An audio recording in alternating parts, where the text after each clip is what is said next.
P T I رہنما اسد قیصر کے warrant گرفتاری جاری۔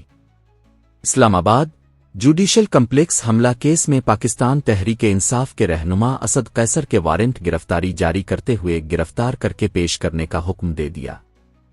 تفصیلات کے مطابق انسداد دہشت گردی عدالت ATC میں بانی پی ٹی آئی اور دیگر رہنماؤں کے خلاف جوڈیشل کمپلیکس حملہ کیس کی سماعت ہوئی۔ جج طاہر عباس سپرا نے کیس کی سماعت کرتے ہوئے پی ٹی آئی رہنما اور سابق اسپیکر قومی اسمبلی اسد قیصر کے وارنٹ گرفتاری جاری کر دیے اور انہیں گرفتار کر کے عدالت میں پیش کرنے کا حکم دیا۔ سماعت کے دوران پی ٹی آئی رہنما پرویز الہی، اسد عمر اور شبلی فراز کی حاضری سے استثناء کی درخواستیں منظور کر لی گئیں۔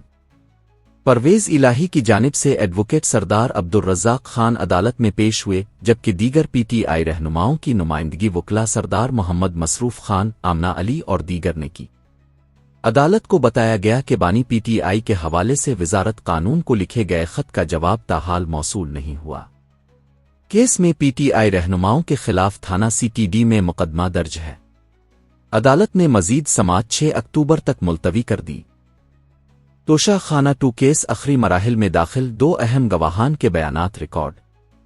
راولپنڈی بانی پی ٹی آئی اور ان کی اہلیہ بشر بی بی کے خلاف توشہ خانہ 2 کیس آخری مراحل میں داخل ہو گیا۔ سماعت کے دوران آخری 2 گواہان کا بیان ریکارڈ کر لیا گیا۔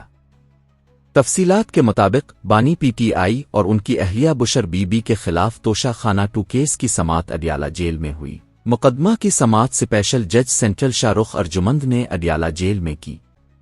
عدالت میں نیب کے تفتیشی افسر محسن ہارون اور FIA کے اسسٹنٹ ڈائریکٹر شاہد پرویز نے اپنے بیانات قلم بند کرائے۔ دونوں گواہان کے بیانات پر 24 ستمبر کو وکلا صفائی جرا کریں گے۔